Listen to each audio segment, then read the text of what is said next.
Greetings, members of the public. Another wonderful day that the Lord has made, and I have a special guest. Her name is Nancy Mutisya, who is one of the greatest authors in East and Central Africa. Nancy is also a psychologist who was authored and published a book called The Little Large Life. Nancy, welcome. Thank you. This is a RIBA SASA show, the home of organic and most constructive conversations. Thank you. Walk us through how did the book came to be, and first of all, who is Nancy M. Mutisya? Nancy Mwende Mutisya is a clinical exercise physiologist Yes. working with hospitals, wellness consultancy under Dr. Wekesa Wanjala, Okay. where my job is to prescribe medical exercises to medical conditions, to people with medical conditions like hypertension, diabetes, and expectant mothers, Okay. or what we call special population. Oh, okay. Yeah, so how I came to think about writing, I was in KU, then I had a roommate. They are called roommates. Oh, in you those studied cases. at KU? Yes, I studied Okay, at Kenyatta yes. University. Mhm. So when I was in third year, my roommate was a writer. Mhm. Then I also thought, why don't I also express what I'm learning to writing? Mhm. So that's where it started. Actually, this is not the first book that I've written. I've Yes. written another one about exercise and physical health. Yes. Then the pregnancy one was the second one. Oh, okay. Yes. Oh, okay. So by saying writing, Yes. does it mean that you've authored and published as well? Yes. The other one on exercise. Yes. Okay, so you had a roommate who was a writer, also an author who was published Yes. at the time, or Yeah. only writing articles around or something like that. She was published. Oh, she was published, eh? Okay, so tell us what actually inspired the entire concept and why The Little Large Life. The Little Large Life came to being when I was working at St. Francis Community Hospital. That's Yes. an hospital in Kasarani, Munki area. There I was dealing with expectant mothers, Yes. mostly prescribing exercise from the moment they were welcomed into the clinic for antenatals. So I would walk them through the safe exercises up to delivery. Okay. So that's when I thought I would need to put it in a book, because most mothers feared that if they engaged in exercise, maybe they might end up with miscarriages. There are those misconceptions and myths that people have that when you work out when you're expectant, there is a likelihood maybe that you lose the pregnancy. Actually, the opposite is true. Oh, okay. Yeah, so I was interacting with expectant mothers and taking them through the exercises. Then also they were sharing their fears, the depressive states that they were in. Some lost children or during delivery. So I thought it was good to record it in a book, in a writing.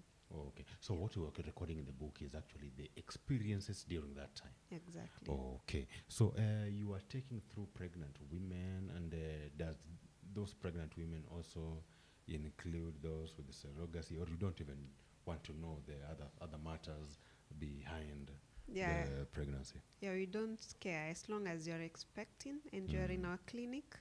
Okay. Yeah, so you were my client automatically. So anyone who was expectant, I was eligible to take them through the process of safe exercises. And of course, that comes together with nutrition, although because I was working in an hospital setup, there's always a nutritionist there. So I didn't undo the diet part, but Yes. I mostly did the exercise part. Yeah. Oh, okay. So now, how do you advise these young mothers, these expectant mothers, to adapt to their expectations and into the early stages of motherhood? First of all, the book The book also talks about that as well? Yes, The Okay. Little Large Life talks about the fetus from the moment a fetus is born into the womb all through to delivery. So it explains the seamless process of the same. First of all, exercise is one of the major key things that I've touched on in my book. Yes. And not everyone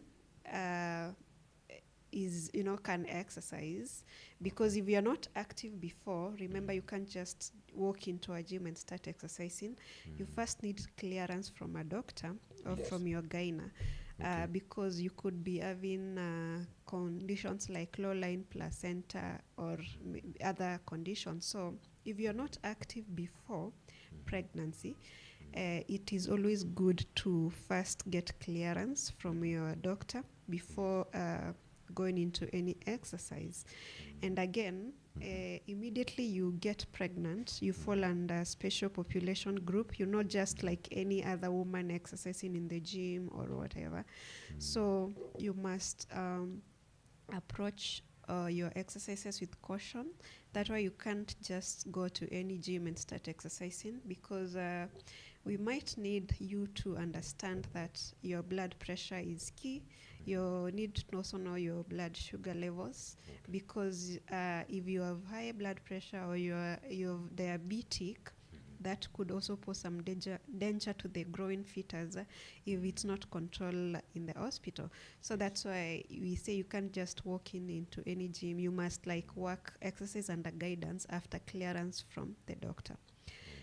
Yes, and then after that, you just don't do any exercise. You do exercise which are guided and which are slow and gradual. So you start slow and you go increasing gradually. The main aim of exercise during pregnancy is you want you to have a good cardio health. The heart health should be ticked. Then we also need you to gain balance and flexibility, as well as coordination, because pregnancy comes with a lot of discomforts. So exercise really helps make the journey a bit smooth.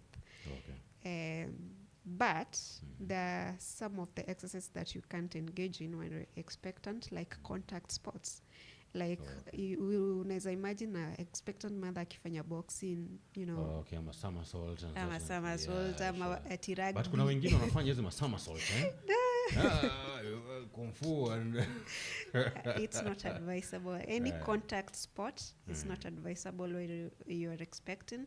So you need to go slow and under some guidance. So not all gyms can handle expectant mothers. Okay, so what are some of the advantages that will make somebody now to want to come to consult with you, and also who are the people that you are targeting mostly in your clinic and also with the book, apart from now the general public, the mothers? Is there a specific community that you're targeting with this? Yes, people with comorbidities or non-communicable diseases. Yes. Anyone who is hypertensive, stroke, or diabetic, depression. Those are some of the people that we help as well and navigate through those conditions, because most of those conditions can be managed by exercise and diet. Yes. Okay. So now in your book, there's somewhere you say that there's somewhere in your book, I think one of the topics, that evidence on insight, something you're now evidence based and creating certain insights to develop the concept that you're applying with these women. Maybe take us through some of those research that you've been able to, maybe the scientific research that you've been able to accrue. When I was writing the book, when you go through it, you'll find that I have co-authored it with Dr. Wekesa Wanjala. So Dr. Wekesa Wanjala is a medical doctor who wrote the introduction, the conclusion, and also the clinical review, because that's on exercise. Yes. Okay. So I introduced the book with a story, an introductory story by a woman named Anna Wambui. Anna Wambui, it's actually a real story. Yes. So she's a woman who undergoes pregnancy for the first time, but experiences the challenges, although she overcomes it because she enrolls in a community of just like a clinic or a community comradeship. They form a comradeship or something that they share what they are going through as young mothers. So at the end of the day, she's able to navigate the challenges because she's in a comradeship group.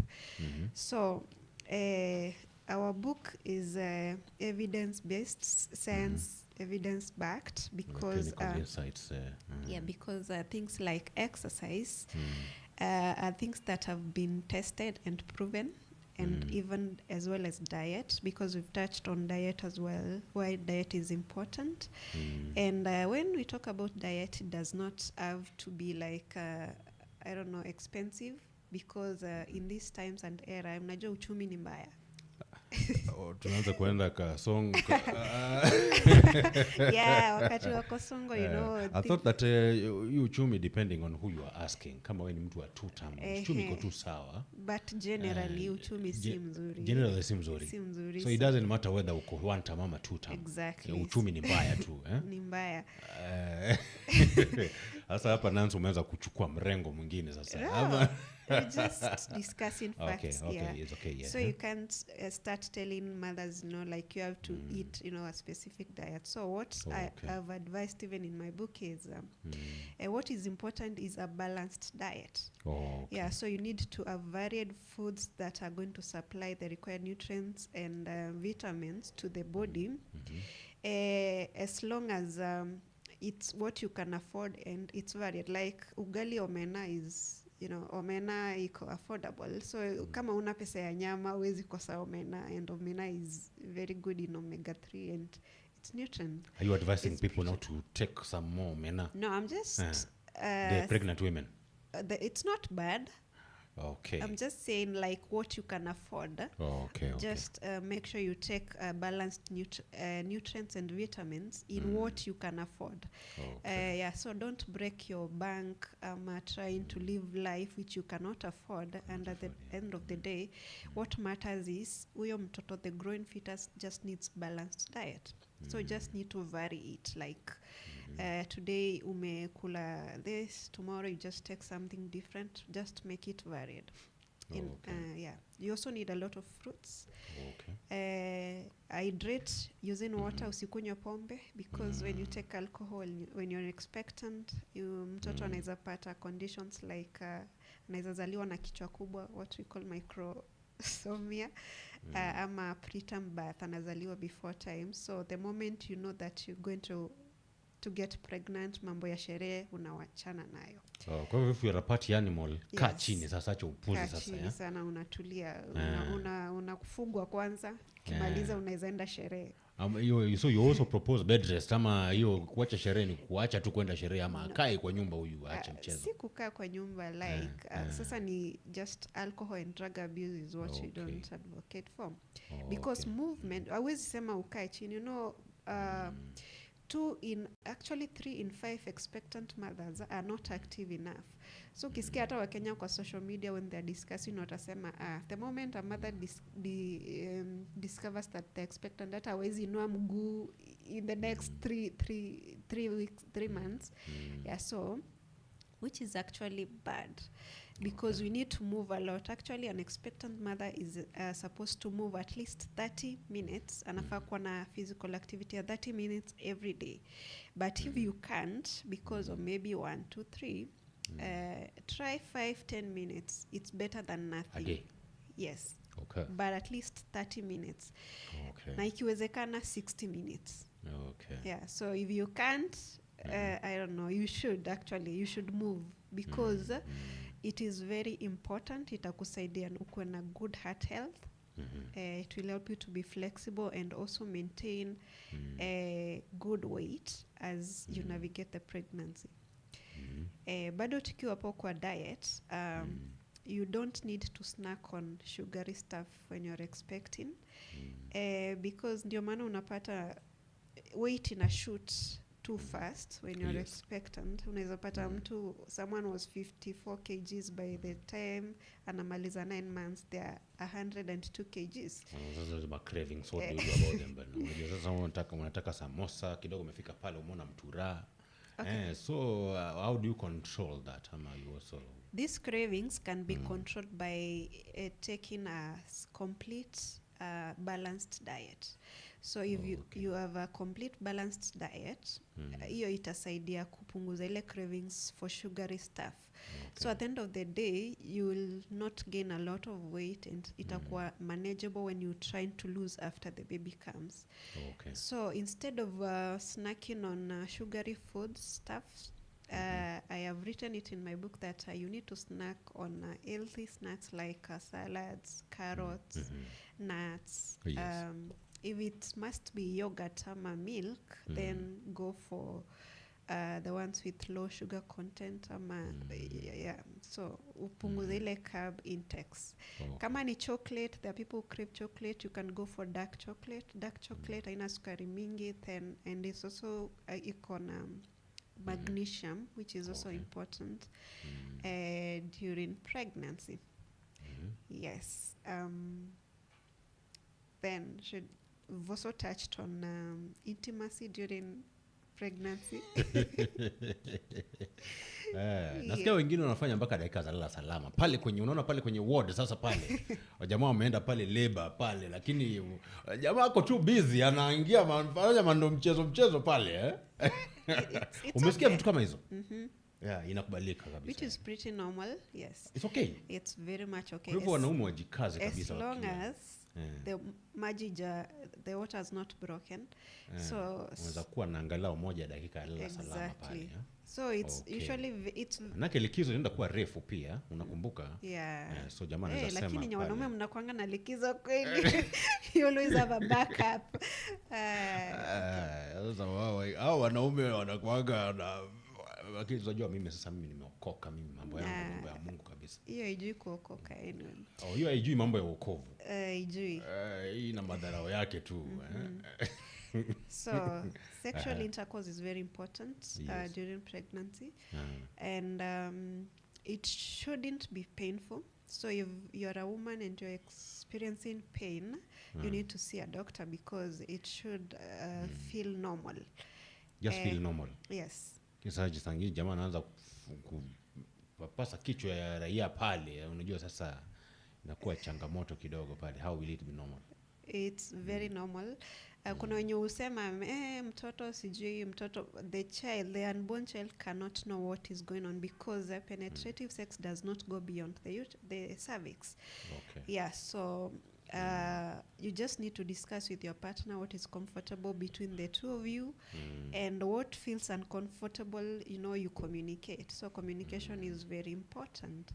Then there are instances whereby, as I have mentioned, you cannot continue with intercourse, especially if the lady complains that there is pain when with penetrative. Even at the point of entrance, that she's feeling pain. Ama water has broken, or they start experiencing bleeding. Maybe you could be undergoing a miscarriage. So ukianza kuona such symptoms, ama they are complaining of pain, you go see the doctor so you don't proceed.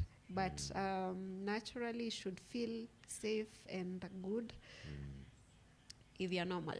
So if the guy is going there, you should be prepared that the consent can be withdrawn anytime. Yes, can be withdrawn anytime. But lakini anaweza kuacha pali pa hatari. Atakuacha pali pa hatari, si ndio? Yeah, na pia unafaa usikize the lady, because especially in third trimester, there are some positions which are not good. Like a woman is not supposed to lie too much on the back, because the growing bump in a press on major blood vessels which are taking blood to the heart. So if you lie on your back for too long, you might faint, or it might cause complications to you and to the unborn. Some things like those missionary things. Exactly. So they might not be possible during the third trimester. So what do you recommend? Mnakuwa innovative, the lady can come on top, ama side. Tumbo mzima hiyo. Yes, so she's in control, so it's much better. Ama maybe go oral, you're not being naughty. I'm a researcher. Yes, so you just Muna discuss wanyama hizi labda. Exactly. So you just discuss what's comfortable with your partner as well. As well, in our book we've discussed about Lamaze. What's Lamaze? Lamaze ni zile exercise za kule end of third trimester and breathing techniques zenye utatumia during delivery. No, Lamaze. It's just it's a word. It's a word that is used to refer to the exercises which are mostly done during the late stages of pregnancy. Uko third trimester uko. They help prepare the mother to tone the muscles which will be used during delivery and make them strong, as well as kutoa ile uoga ya, you know, there's just the fear that comes with labor. Yeah, so it just drives out the fear because you practice breathing techniques as well that you will use during delivery. So it's very important for, because this book, I also wrote it with midwives in mind and gynecologists as well, so that they can use it as a guideline. Oh, it can be used as a textbook, also even in schools in teaching stuff. So they can use it to understand some of those breathing techniques that are good for expectant mothers, especially during the very tail times before delivery. So it explains the specific exercises that you need to ease labor. Ukitaka mtoto ashuke haraka, there are some specific exercises that you need to perform, especially around zenye zina target the pelvic area, like the pelvic tilts. Some like unakalia hiyo, there's a yoga ball, then you bounce up and down. You can also perform figure 8 ama circles with the ball.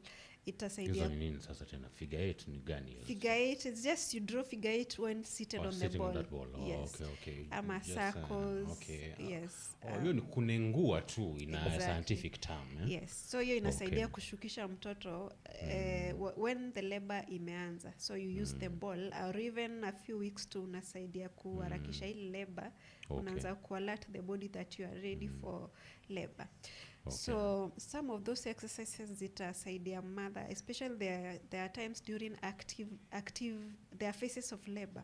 So kuna kwanga na the active phase of labor whereby unapata pain inakuja, then inakuja for like 2 minutes continuously. So you can practice those, like you can bounce on the ball, you can perform those circles as you breathe in and out. Ikiisha that phase, then you can breathe in, relax, and out as you wait for the next time the pain is happening. Then there's usually the deep J breathing, ile ya mwisho sasa ya kupush. So once you're dilated to 10 centimeters, especially those who want to give birth the normal way, it's called supervised vaginal delivery. But there's nothing like normal delivery. All deliveries are normal. So kunasikia mtu akisema normal delivery CS. So no, CS is not normal delivery. It is. How normal is it? It's just ni vile tu it's assisted, umetumia kisu kuku, but it's normal, si eti ni abnormal. But the normal okay. Yeah, so yenye watu huita normal, it's supervised vaginal delivery. Yes. So hiyo deep J breathing, hiyo time mwenye nasa anakuambia now you can push, because you can't push kama hujakuwa dilated. Now there's what you call deep J breathing, like you breathe in through the mouth, then out through the nose. No, in through the nose, out through the mouth. It's and produce a sound as if you like blow in a candle. Sound. It will make some. Let our viewers be able to see some of those techniques. Yeah, so like you breathe in through the nose, like then it's like you blow in a row of candles. So as you blow in, it's like you're blowing a row of candles. As you exhale. Yes, so as you exhale, you will feel like the energy is sent down to the stomach, abdomen, through the pelvic. That's when you push the baby. So what happens when you try to do that before it's time to push, ama kama hujafunguka up to 10 centimeters, ndipo unasikianga kuna degree of tears. Utapata mama alipata tear during a delivery.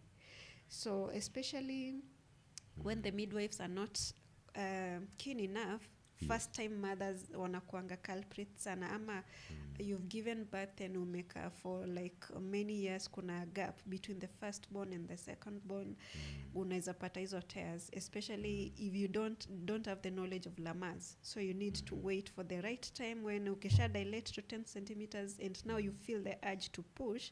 That's when you take a deep breath in, then out, as if you're blowing candles.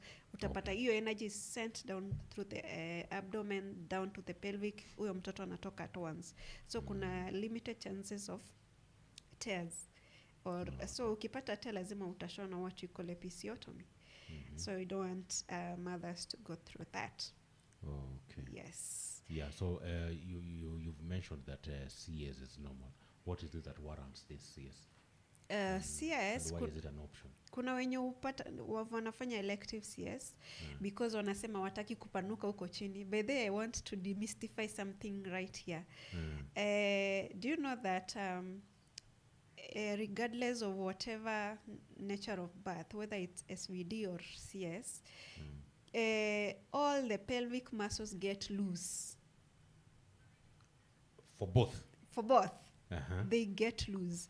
So whether the baby passed through there or not. Okay. But so it's a natural process. Exactly, it's a natural process because you find that in some mothers, the pelvic muscles start loosening as early as third trimester.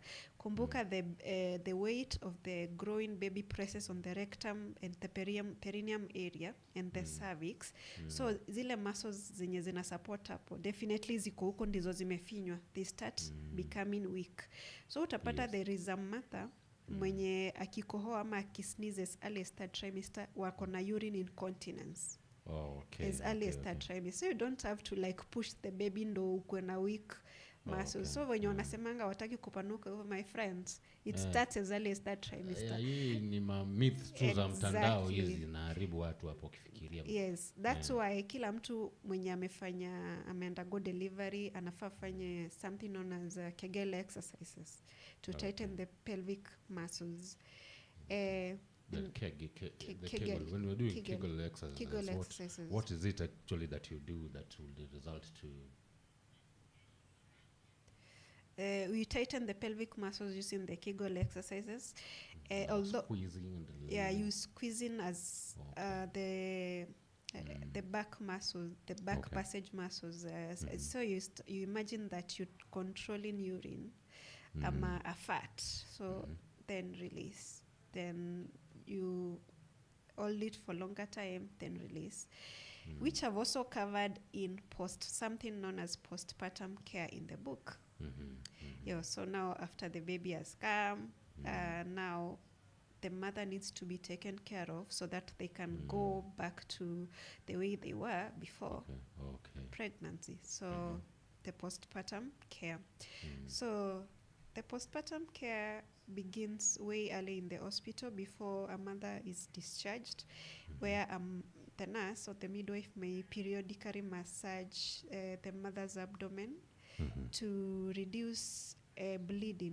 Unaweza pata kuna wamama they bleed a lot after delivery. So to prevent that, utapata nurse ana massage the abdomen area ndio the uterus remain contracted and to continue contracting after the baby has come. Hiyo itasaidia kupunguza ile excessive bleeding. Yes. Na pia to prevent urinary infections. Unajua when a mother gives birth, the bladder inakuanga insensitive for a while, temporarily, but inaisha after a while. So a mother after delivery ako encouraged and short calls after every few minutes because the bladder is insensitive. Unaweza pata jikojolea. So ashinde na diaper pale tu relax tu sasa. No, anafaa tu kwenda zake saa zile zinakuwa so limited. Yes. So they need to like go kumbuka tumesema unaweza pata hiyo incontinence because uko na already weak pelvic muscles, na especially kwanza it's more prone to huyo mtu mwenye amejifungua, like wenye mnaita the normal way. You just had the cervix dilate, mtoto ametoka to 10 centimeters, but inafaa wanaume waache kuogopa hizi vitu. Mama akishamaliza kujifungua hiyo kitu inafungananga, so mwachange kusema eti hizo ni myths. It's just an elastic muscle, so it contracts then inarudi back to normal. After but how long? Immediately? It's not really immediately. That's why you need to kuisaidia kufanya zile by doing the Kegel exercises. So immediately after delivery, hiyo to the first call umeenda, make sure you perform Kegel exercises. Yes, make sure ujaachilia mkojo, you just hold it kidogo kidogo. That's actually, I've had an encounter with a pharmacist. A pharmacist who delivered via CS. It was actually their first time. Then they came back to where I was, to the exercise clinic, but they came back now with incontinence, urine incontinence. So they were sent by the gyna for the Kegel whatever. So I was shocked that a pharmacist didn't know that there's something known as tightening the pelvic muscles. Perhaps they assumed that because they gave birth through CS, wako wana lose muscles. Exactly. That's why I was saying it doesn't matter whether you gave birth through the vaginal delivery or the CS. Hizo muscles zinaanzanga kukua losers early as third trimester. So usiseme I'm special because I didn't push my friend. You need to tighten those muscles. Okay. Yes, and again as women, si lazima hata ukuwa umejifungua. Inaweza kuwa hujajifungua and still have weak pelvic muscles. Why? Because as we age, our muscles tend to wear and tear. So kutafika age fulani, kuna huyu mtu hajaijifungua, ana hata mtoto, but they have urine incontinence in their 45s because they don't exercise these muscles. Utapata kuna mama mwingine akona 7 children, amezaa vizuri the normal way. They practice Kegel exercise. They are very tight thing. So it's all about exercise. It's a muscle. What are the benefits of this tight, apart from maybe probably the conjugal stuff like that? Is there any other benefit to the partner? Apart from the benefit to the partner, is there any other benefit to you? Yes, to me, because it's very shameful. It like lowers your self-esteem. You can't like control your urine. Okay. Yes, so you know these things it can happen anywhere in public. Mtu anatembea tu unaona like mkojo imepita, because if the muscles are weak, they also become insensitive to some extent. So unapata tu mtu amekaa kwa gari, someone is seated on the matatu na wamejikojolea, so they don't know when it happens. So it's very important. Si lazima uifanye for your partner, but of course pia kuifanya si vibaya, because ataenda kutafuta nje if you don't tighten it kwa ndoa. But that's not the siku hizi hao wenye hata utighten usitighten anaenda. That's not like the main reason. I think it's an integrity issue. Yes, but again for your self-esteem, it's good for you as a woman to have tight, you just exercise those pelvic floor muscles, not just for delivery, even for old age days, because at some point our muscles wear and tear. Remember that thing is a muscle, so you just have to exercise it. Ni kama tu mtu uanze kwenda gym. The moment you stop, what happens? Una lose balance, una lose flexibility, you just there. Unaweza kaa fit. Mtu anaweza kuangalia hivi unakaa fit but you are not fit, like tukimesha na those standards of components of physical fitness, you are not. So that's what I usually advise mothers. It's not just for delivery. Even after delivery you need to practice tightening this muscle. It's like kitu itakuja kubenefit for life. That's why you see people like Guardian Angel, unaona kwani alipendea nini Esther Musila. Kegel inafanyika kweli pale. She's a gym girl. She's a gym girl, yeah. She mastered the game. Yeah, so big up to Esther Musila and Guardian Angel, I think. So that's what happens. And everybody envies Esther, you know. Ni vile tu hawezi sema. Even myself, lakini Guardian chukulia hivyo, sio hivyo. Mimi nasema envy the woman. So Yeah, the she's doing a discipline good that job. she has with exercise, and that's Yeah. what everybody wants to look like in that age. So utaona, sure. those who trash her online, maybe they are envious or something, but I think they're envious. yeah, they are Because the I think benefits. the body at that age, she has big kids, and she's Yeah. still that. So she's still a hot I can cake. imagine the kind of ambience that guardian angels Exactly. that could go through So under that roof. it's The son of a woman hapa banduki hapa, ile unajua ushakula ile molasses ile skari ile. Utoki mzangu. yeah. So Sasa tumeambiwe ni kitu gani, unasema hapana, hapa ndio nyumbani hapa. Na ni mkali ukijaribu pale. yeah, it's good to protect what you value. Yeah. So yeah, why not? So you're advising young women actually to consider Kegel and to ensure that their muscles are well protected. They take care of themselves. They protect they shield their esteem, and maybe not to wait for external affirmations. Exactly. You need to do it all the time. Okay. And then after Kegel exercise, then there's I've also written about when to go back to exercise. So if you give birth the SVD way, what you call the normal way, maybe you need to go to start exercising after 6 weeks. Okay. Then if you underwent CS, you'll have to wait for 8 weeks. That is 2 months. Yes. And when you are starting, especially for those who underwent CS, and even for those who did SVD, you need to start slow, then add the intensity and time gradually. And for the CS mothers, if you encounter or experience pain when you start working out, you can always go back to your doctor and consult what the problem is. I usually read stories about people who underwent CS, unasema it's been 1 year, unajua tumbo yake iko huku, like she still looks pregnant. I mean, like, it's 1 year, mama, you need to get up and do something. Kadhaa, kuna first floor, second floor, and third floor. Yeah, so I think kuna wenye tu uogopa, wanasema unajua mimi nilikatwa so I can't exercise. No, you need to beat this fear and start. You know, the moment umetoka theater, there is what we call mobility. Unaanzanga kwamba uanze kutembea after 6 hours ama after umekuwa conscious. So you need to start mara moja tu pale ushatoka pale 6 hours ushaanza kupiga round to avoid clotting. Na pia circulation ikuwe sawa, na pia ndo exactly. So you need to start things moving. So hiyo imaanishi kama umefanyiwa CS you are immobile, like kazi yako ni kulala. Wewe si kiwete.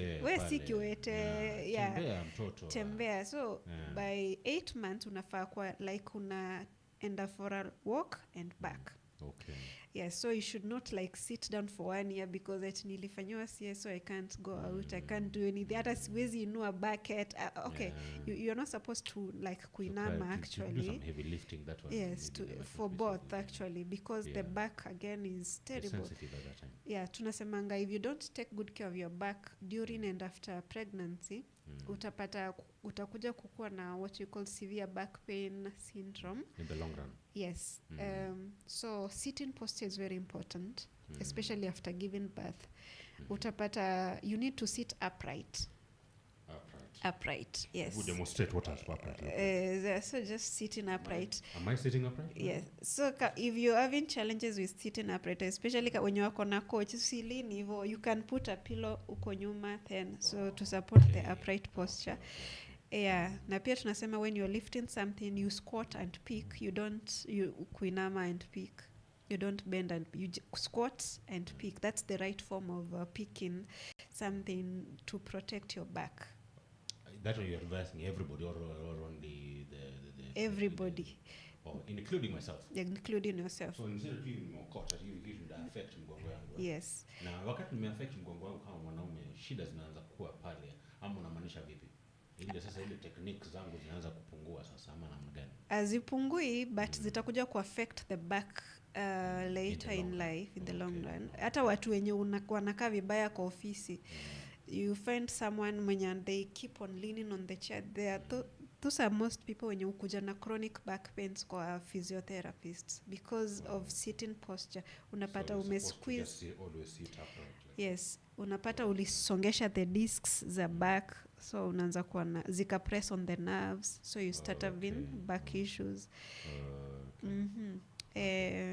You have a blueprint on how to maybe do Kegel and how to do that. Does the book offer that? Yes, the book explains how you can do that. Although still I'm planning to do a first edition of the book and illustrate with illustrations now. Sasa naeka picha. Nikisema Kegel, I draw someone trying to, that. At first it was the written part, but sasa now I want to illustrate it. Yeah, so pia we've also discussed about losing weight after delivery. So we've also encountered mothers wenye wako na kilo kadhaa after delivery. So the problem starts when they say unajua nanyonyesha, sasa mtu anakula sahani sijui 7 in a day. So you don't anaminya anafyamba. Asubuhi mtu anaamka anakula sijui mandazi 7 na chai jug mzima umewekewa hapo. Saa 4 tena umeletewa sijui nini, supu na kakitu na ndoma. Haya saa 7 ndio wewe umekula lunch, umekula times 2 wengine hapo. Sana iko sawa tu pale unaenda kuzaa ndoo, unaweza zama kubwa kabisa kweli. Ama unaona namna gani? No. Siko tu sawa. After delivery you're not supposed to eat for 2. Already kila mtu ako independent. Ni vile sasa unanyonyesha huyu. Hata mtoto wako anakula hiyo design, unajua sasa huyu mluya huyu hapa nimechezwa hapa kuna mluya kwenye. Akikula hivyo before delivery hiyo inaeleweka. Although they are supposed to eat small meals many times a day to avoid constipation, because constipation iko prone sana kwa watu wenye wako na mimba because of the hormonal imbalances, change in hormones and that. But immediately the baby comes out, you no longer need to eat for 2. Ukisha kula tu your balanced diet, you have enough milk for the baby. You don't need to eat mara 7 in a day. That's why most people are really struggling to lose weight after delivery, because unapata unakula excess more than the body needs. So you just need to eat what is enough. Bora tu ikuwe balanced diet, iko na the right nutrients yenye mtoto atapata, especially if you're doing exclusive breastfeeding. You don't need to eat for 280. Wengine wakisaviwa normal plate unaekewa times 3. No, you just need to eat the normal way. Okay. Yes. Okay. So now, what is this some of the very important details that you think that we are leaving out of this discussion that you wish that your community who are mothers to know?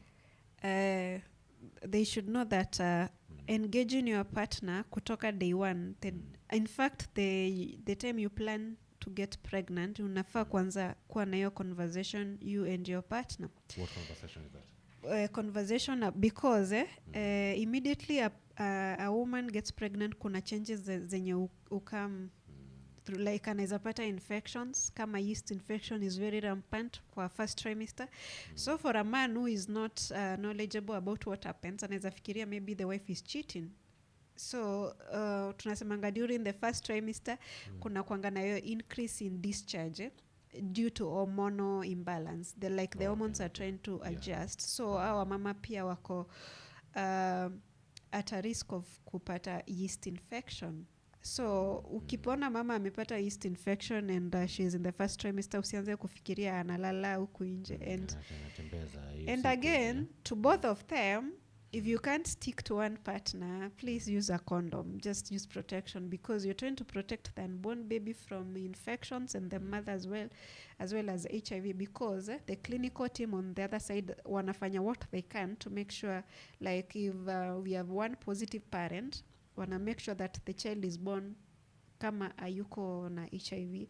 So ukianza ku sleep around when you're not protected, you see you're posing a threat ama risk to your partner. So it's either either ukwe kunaitangwa kukua celibate, not celibate, to be faithful or to use protection. You can't be celibate and at the same time. Okay. Then again, kitu nataka kujua ni this something that I've touched about child loss. Yes. Utapata kuna some unfortunate instances where the child might not make it. So I think this is information that nimeandika to midwives and to gyners. Sometimes unapata these mothers are going through some sort of depression.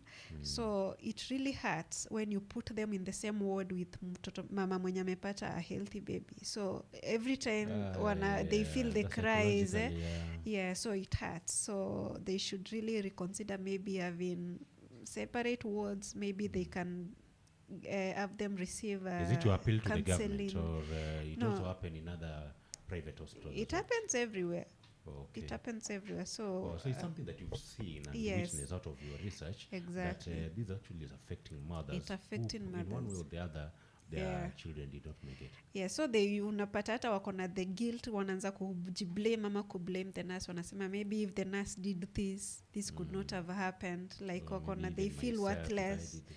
Yes, ama if I never did this, maybe ingefanyika. So I feel like there should be separate wards for those who lose their babies. Wafai kuwekwa pamoja. Seriously soundproofed. So to wakiwa very separate, even separate completely. Na wakiwa wako separated now, sasa wanaweza kuongeleshwa na counseling psychologists. For example, kama hii yenye watoto wamezaa iko second floor. Hii ingine inakuwa basement 2, maana watu wasikutane kabisa.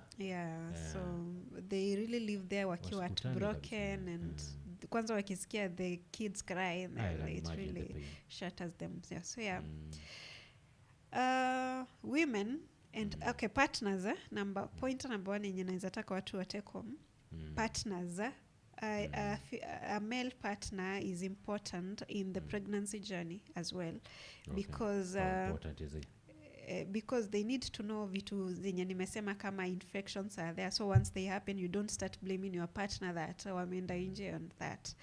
And again, wanawake they tend to kukuwa tu irritated haraka wakiwa na mimba. So sometimes it's depression, antenatal depression, na kama haijaangaliwa inaweza progress to postnatal depression. So unapata ukiongelesha mtu ataki kuongea. Kuna ile like attitude ya pregnancy, yes, but ikienda beyond, like unaanza kuata na suicidal thoughts, so unaanza kuona red flags. So that's the time when you need to speak to a person that you trust, a close friend, family members, ama a pastor. If it doesn't work, unaona counseling psychologists anakusaidia, because you shouldn't be feeling worthless as a mother. Yes, so you need someone to walk the journey with. Yes, so a partner is important. You need a friend, you need a close family member, you need a religious leader or someone that you trust. If you can't trust none, get a counselor, a professional counselor. Yes. How do you prepare your probably we're just winding up, how do you prepare your patients for these unfortunate events or for the unexpected? I think that should be tackled in antenatals, especially for expectant mothers. They should have sessions whereby these psychologists talk to them, because you need to explain to them sometimes you'll need to save your life, the mother's life, and lose the baby. Yes, at least or you have a chance opposite. of getting another one. Exactly. So you have to explain to them during clinics. So at least na then you tell them, iki happen, this is what could probably lead to that. So unawambia like kuna wenye wako advanced maternal age, maybe uko na condition kama diabetes ama you're hypertensive, so unaweza pata ukifika hapo mambo imekataa, so the only way madaktari wameona to save yourself ni to lose the child. So it happens. Ama saa ingine mtoto anazaliwa kama already amepass because of other complications in there. So these things, I think midwives ama hospitals need to have psychologists ama counselors speak to these mothers during antenatals, kuwa prepare psychologically early. Should it happen, this is what to expect. So itakuwa kama shock. Yes. But once it happens, let the mother grieve, give them time to grieve. Kuna hiyo denial stage, then kuna ile acceptance, then that's again where a partner comes in.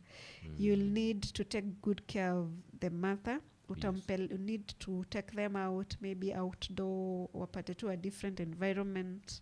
Taking them out, si ile ya kupeleka quiver, ili unamaanisha tu ile taking them out of the premise. Well, kama quiver will make you feel better.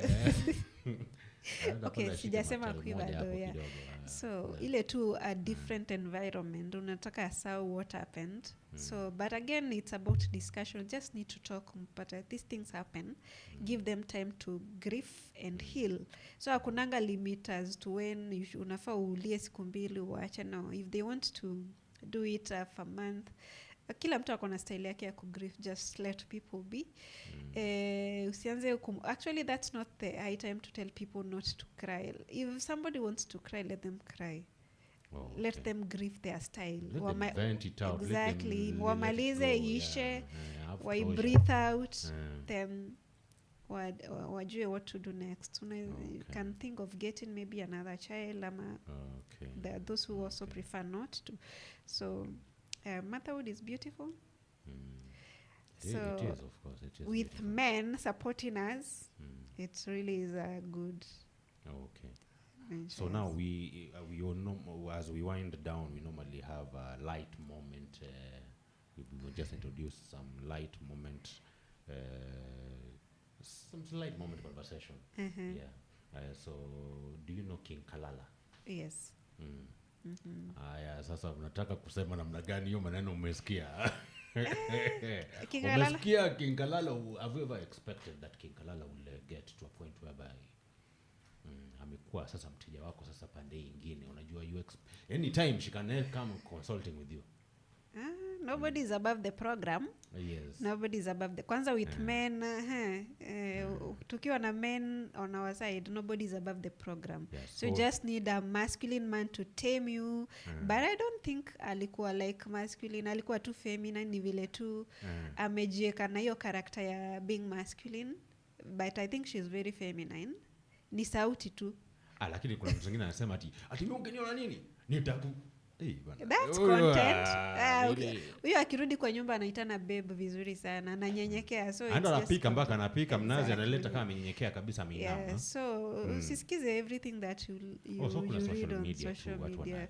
Kuna social media na kuna reality. Unajua unasikia tu long live the clan. Unajua tu sasa mambo iko sijui namna gani hapa sasa. Kuna social media na kuna reality. Okay, but actually that has not proven that all these people on the social media are just human beings. They can be able to because I'm trying to imagine that young man.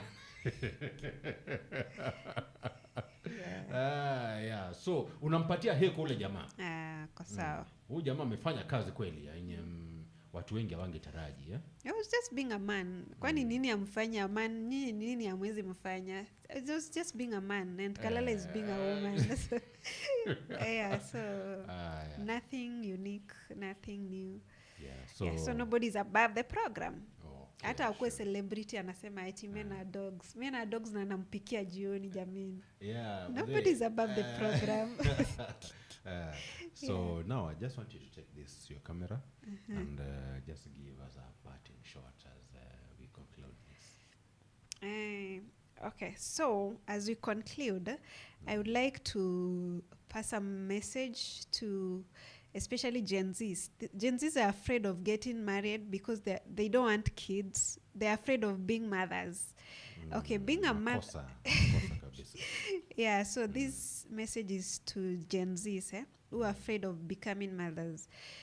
First of all, I'll advise that you become a mother when you're financially ready. And again, do not be afraid of the process, because with the right blueprints in my book, you can navigate the process seamlessly. You just need to be active enough. You just need the right diet. You just need a supportive partner to walk you through the depressive two situations. Then you just need the right breathing techniques in labor ward, and the baby is done. Then you also need to take good care of yourself after delivery so that you can lay back after ukue vile ulikuwa before. So don't be afraid of being a mother. You can be a mother and still slay afterwards. Take good care of yourself. So it's possible when the men who are our partners hold our hands, and we come together in this discussion, as well as midwives and gyners. We all come together to implement, this process seamlessly. So it will be a great adventure for all. Thank you so much, Nancy, Mutisya, and actually making time for us is a great honor. Feel appreciated. Next time we're calling you again, don't hesitate. Kindly just make for time for us again. And we are really, really grateful for having you around. Thank you. You are a great think tank, and this is a great piece. Nancy Mutisya is the author for the book, The Little Large Life. You never get this anywhere else. As we do it, it has been a book.